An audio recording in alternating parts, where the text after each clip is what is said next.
General. Remember the siege of Kars, and you, gentlemen, should know that my anecdote is the naked truth.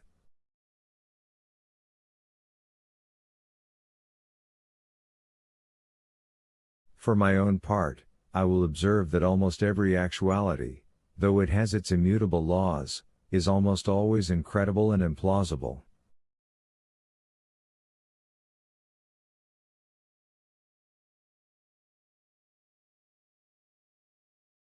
And the more actual it is, the more implausible it sometimes seems. But how can one eat 60 monks? They laughed all around. Though he didn't eat them all at once, which is obvious, but maybe over the course of 15 or 20 years, which is quite understandable and natural.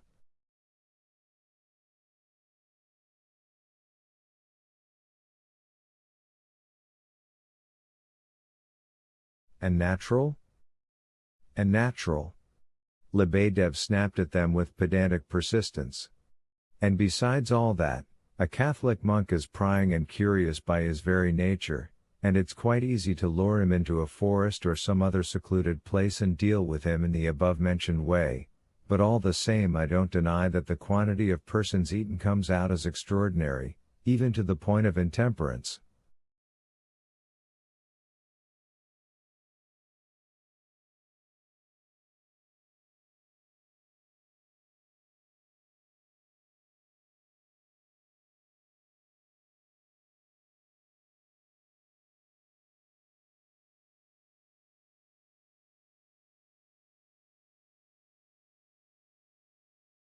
Maybe it's true, gentlemen, the prince suddenly observed. Up to then he had listened silently to the arguers and had not entered the conversation. He had often laughed heartily following the general outbursts of laughter.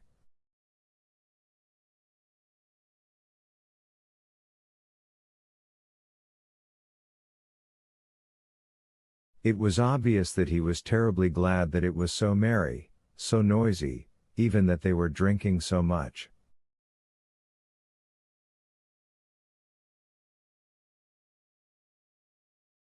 Perhaps he would not have said a word the whole evening, but suddenly he somehow decided to speak.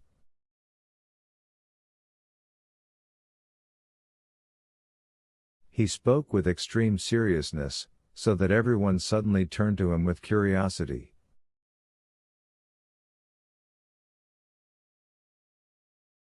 Essentially, gentlemen, what I want to say is that there were such frequent famines back then.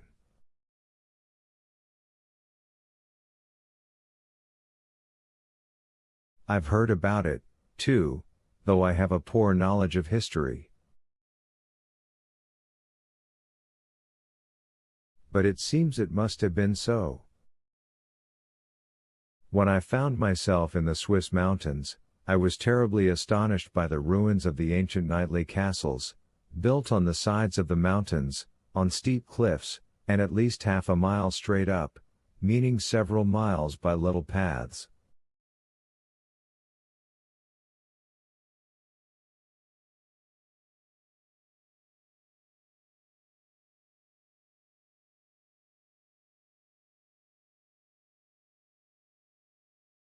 We know what a castle is, it's a whole mountain of stones. Terrible, impossible labor. And, of course, they were built by all those poor people, the vassals.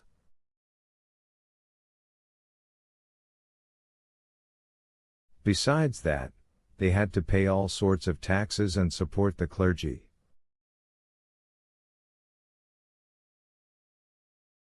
How could they feed themselves and work the land?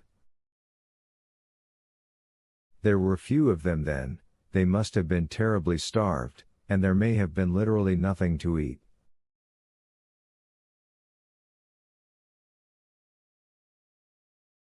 I even used to think sometimes, how is it that these people did not cease altogether then and that nothing happened to them?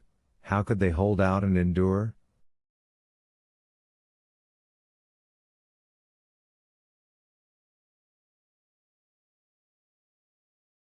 Lebedev is undoubtedly right that there were cannibals, and perhaps a great many of them, only what I don't know is why precisely he mixed monks into it and what does he mean to say by that?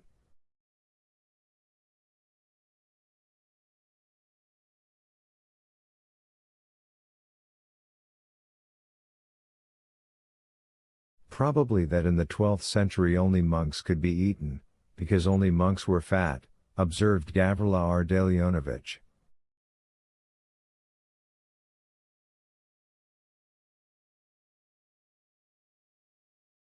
A most splendid and correct thought, cried Lebedev, for he never even touched a layman.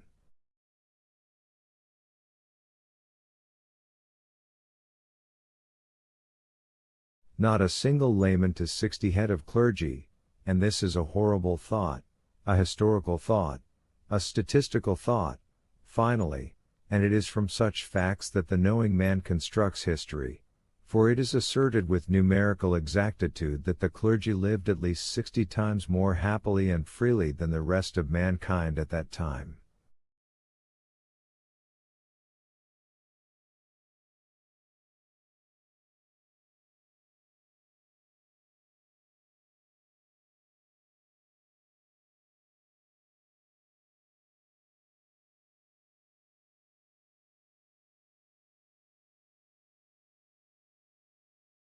And were, perhaps, at least 60 times fatter than the rest of mankind.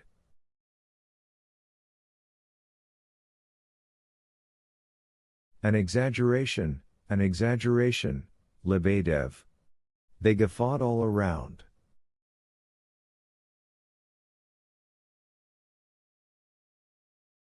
I agree that it's a historical thought, but what are you getting at?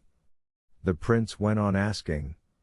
He spoke with such seriousness and such an absence of any joking or mockery of Lebedev, whom everyone laughed at, that his tone, amidst the general tone of the whole company, involuntarily became comical, a little more and they would have started making fun of him as well, but he did not notice it.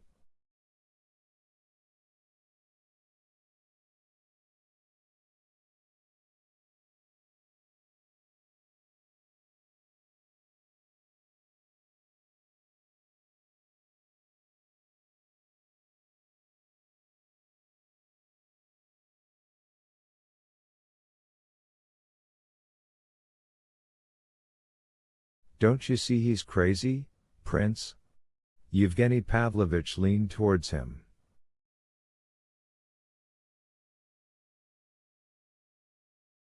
I was told here earlier that he went crazy over being a lawyer and making speeches, and that he wants to pass an examination.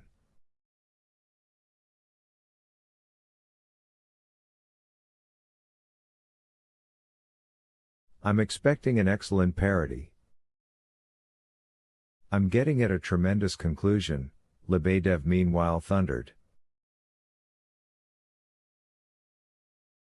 But first of all let us analyze the psychological and juridical condition of the criminal.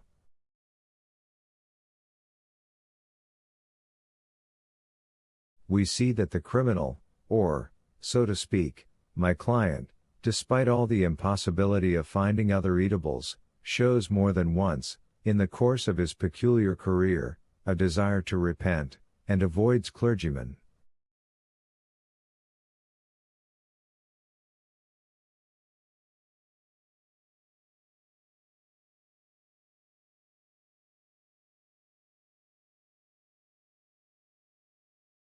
We see it clearly from the facts. It is mentioned that he did, after all, eat 5 or 6 babies, a comparatively insignificant number, but portentous in another respect.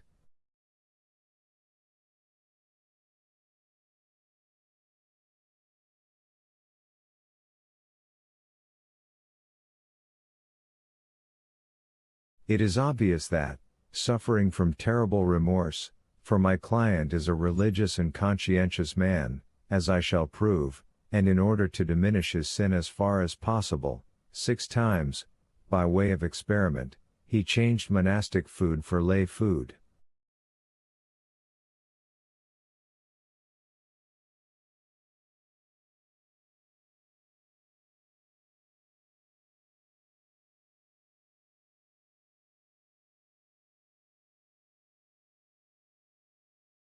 That it was by way of experiment is, again, unquestionable, for if it was only for gastronomic variety, the number 6 would be too insignificant. Why only 6 and not 30?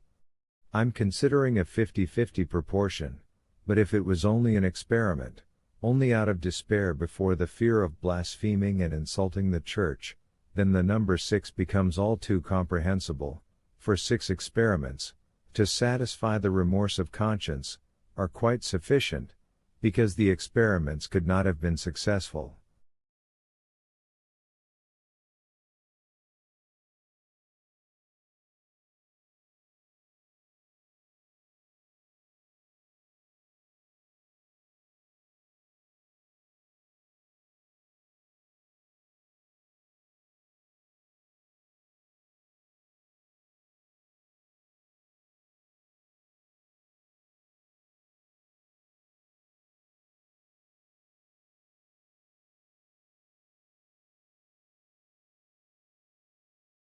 And, first of all, in my opinion, a baby is too small, that is, not of large size, so that for a given period of time he would need 3 or 5 times the number of lay babies as of clergymen, so that the sin, while diminishing on the one hand, would in the final end be increased on the other, if not in quality, then in quantity.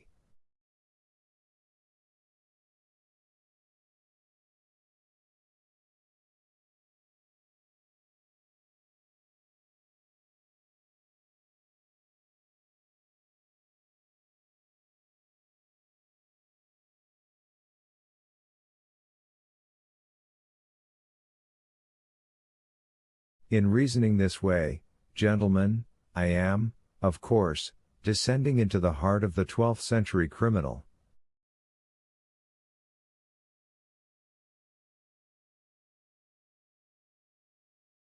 For my own part, as a 19th century man, I might have reasoned differently, of which I inform you, so there's no need to go grinning at me, gentlemen, and for you, general, it is quite unsuitable.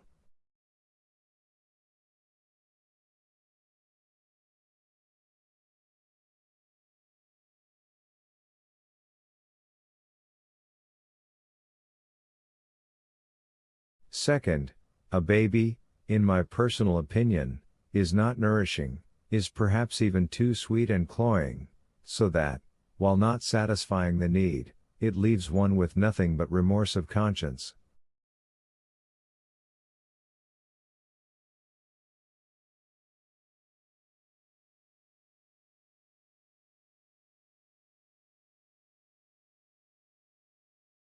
Now for the conclusion. The finale, gentlemen. The finale which contains the answer to one of the greatest questions of that time and ours.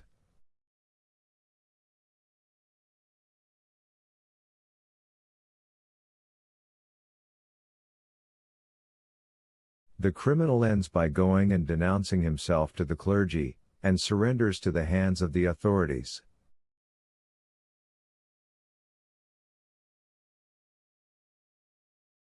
One may ask, what tortures did he face, considering the time, what wheels, fires, and flames?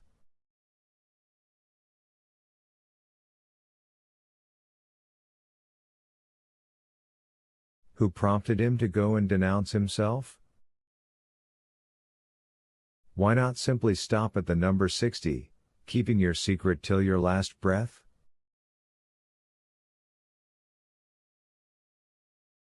Why not simply give up monks and live in penitence as a recluse? Why, finally, not become a monk himself? Now here is the answer. It means there was something stronger than fire and flame and even than a 20-year habit.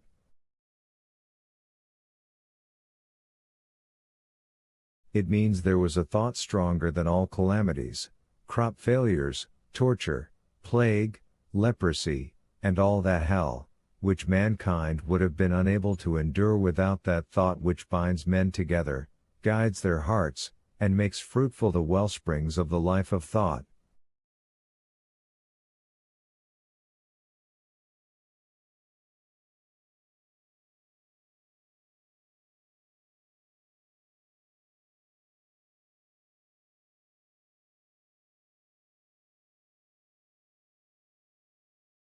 Show me something resembling such a force in our age of crime and railways, that is, I should have said, our age of steam and railways, but I say, in our age of crime and railways, because I'm drunk, but just.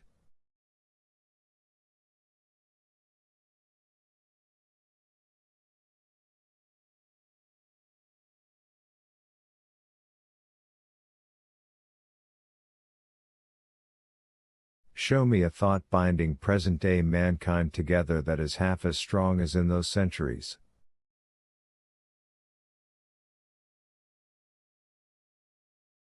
And dare to say, finally, that the wellsprings of life have not weakened, have not turned muddy under this star, under this network that ensnares people.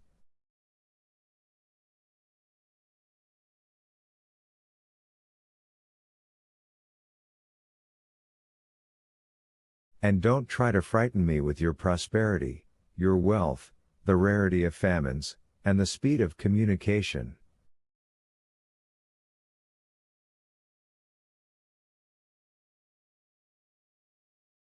There is greater wealth, but less force, the binding idea is gone, everything has turned soft, everything is overstewed, everyone is overstewed.